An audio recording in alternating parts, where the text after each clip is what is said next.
Halo semua, perkenalkan nama saya Maria Lourdes Emaleba dari Fakultas Psikologi dengan NIM 173. Saya ada di kelas D. Saya angkatan 2023.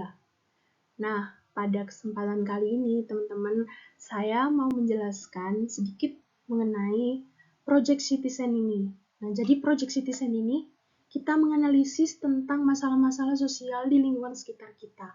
Lalu kita mencari jalan keluarnya, mencari aturan-aturan kebijakan yang alternatif kebijakan, dan yang masih banyak lain ya mungkin teman-teman dari Citizen ini kita bisa kembangkan menjadi kerangka-kerangka lain.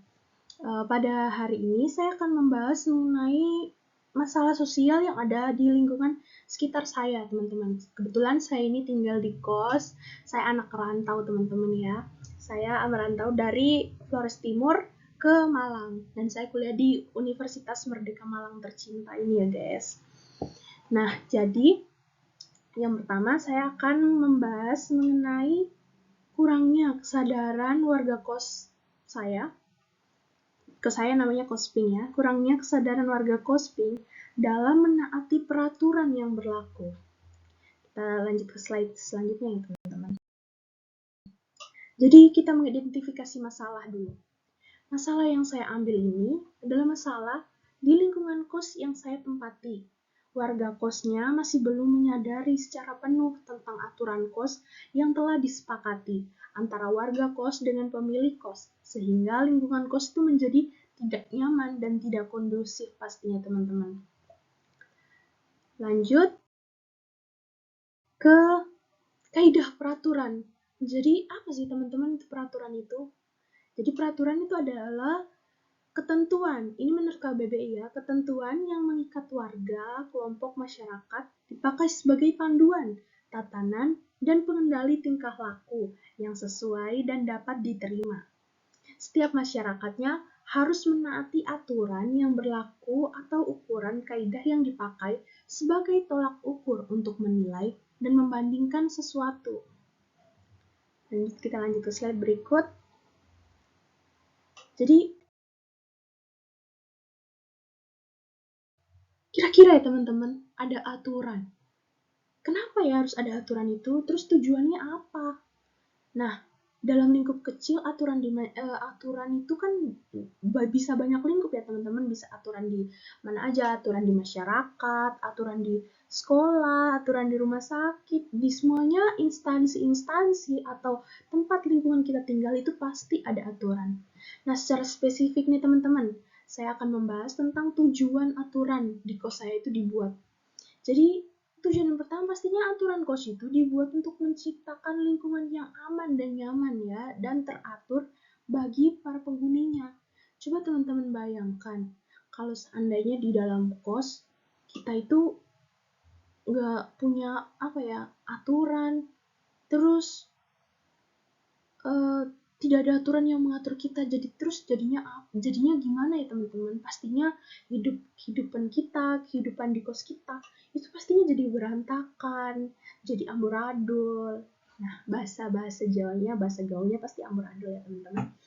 Nah, ya itu tujuan di aturan kos dibuat. Jadi mau cerita sedikit ya teman-teman. Nah, pertama kali saya datang dari Flores Timur menuju ke sini, nah itu kami sempat bertemu dengan pimpinan kos ini, pemilik kos ini. Nah, di situ kami sempat menandatangani perjanjian. Misalnya, Mbak, kalau mau masuk di kos ini ada peraturan-peraturan yang harus ditaati, Mbak.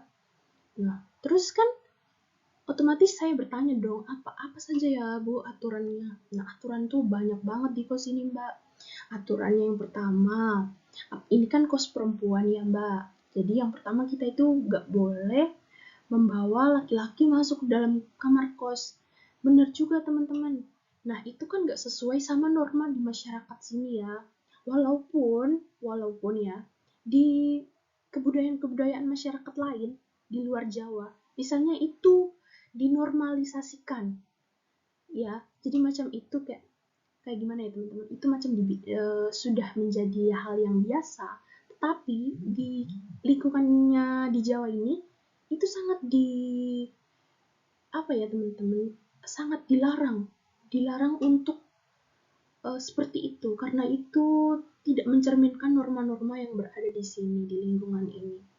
Jadi teman-teman yang seperti itu, kita hidup di suatu wilayah, kita tidak bisa membawa karakteristik budaya yang lain. Misalnya saya di Flores, misalnya di Flores ini saya kehidupannya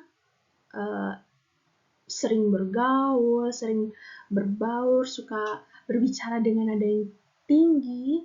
Tetapi kita sampai di tempat ini, sampai di Jawa ini, kita harus mengikuti dan menyesuaikan dengan norma-norma yang ada di sini, dengan aturan yang ada di sini, dan cara hidup yang ada di sini. Ya, kita kan mengenal Jawa itu sebagai punya karakteristik yang halus, yang lembut. Nah, jadi kita harus juga bisa menyesuaikan pelan-pelan teman-teman ya. Nah, terus selain itu aturan KOS itu juga bertujuan untuk menjaga fasilitas yang ada di kos kita.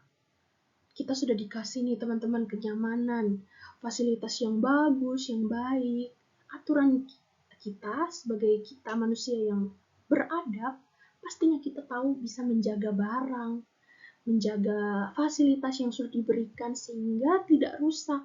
Teman-teman ya, otomatis yang kalau rusak juga yang rugi siapa? Pastinya kita sendiri dan juga pemilik kos ya teman-teman. Jadi dimanapun kita berada, apapun fasilitas yang kita gunakan, itu menjadi tanggung jawab kita bersama teman-teman. Terus ada lagi teman-teman, kita ini kan hidup di di antara manusia-manusia yang lain ya. Kita hidup sebagai makhluk sosial, tapi punya karakteristik yang berbeda nih teman-teman. Jadi aturan itu dibuat juga untuk menghindari konflik antara sesama warga dalam kos kita. Oke, lanjut selanjutnya. Ada kebijakan alternatif juga ya teman-teman. Jadi kebijakan alternatifnya yang pertama, kita bisa membuat tulisan di daerah dapur untuk membuang sisa makanan basah ke dalam kantong, baru diletakkan di tong sampah. Itu kan lebih bersih ya teman-teman. Terus menyediakan alat kebersihan seperti sapu, tempat sampah di depan kamar kos masing-masing. Terus ada membuat aturan batas menonton TV dan membuka musik itu hanya sampai jam 10 malam untuk menjaga kenyamanan seluruh warga kos ya teman-teman. Terus saling menjaga ketenangan dan kenyamanan sesama warga kos. Terus ada usulan kebijakan. Usulan kebijakan ini yang pertama berdasarkan kesepakatan bersama nih ya, jadwal kebersihan bersama.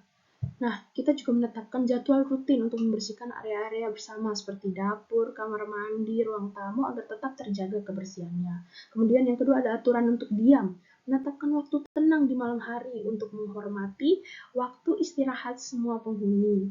Kemudian ada aturan bertamu, mengatur kebijakan terkait datang dan perginya tamu untuk berkunjung. Terus penanganan konflik, membuat prosedur untuk menyelesaikan konflik antara penghuni seperti melalui mediasi atau pertemuan kelompok. Kemudian kebijakan pemeliharaan, menetapkan tanggung jawab pemeliharaan bersama untuk memastikan bahwa fasilitas dan peralatan umum tetap dalam kondisi baik. Kemudian ada aturan penggunaan fasilitas, itu seperti yang saya sudah jelaskan tadi ya teman-teman.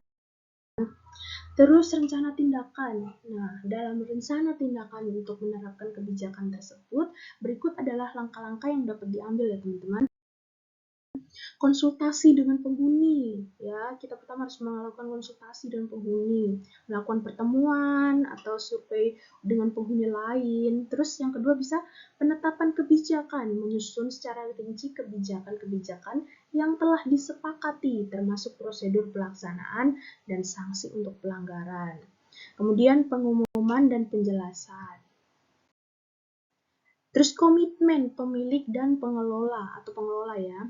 Terus ada penegakan sanksi. Nah, sanksi itu diberikan supaya ada efek jera bagi yang melanggar aturan tersebut. Kemudian ada evaluasi rutin supaya semuanya kita bisa duduk bicarakan sehingga tidak terjadinya bentrok ya teman-teman. Kita harus ada evaluasi.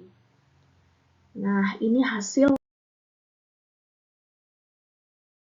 wawancara saya dengan salah satu anggota kos ini bernama Mbak Maria Francisca karena dia merasa sangat kurang nyaman atau terganggu dengan warga-warga kos lain yang tidak menaati aturan. Baik ya teman-teman, sekian dari saya. Terima kasih untuk waktu dan kesempatannya. See you next time teman-teman.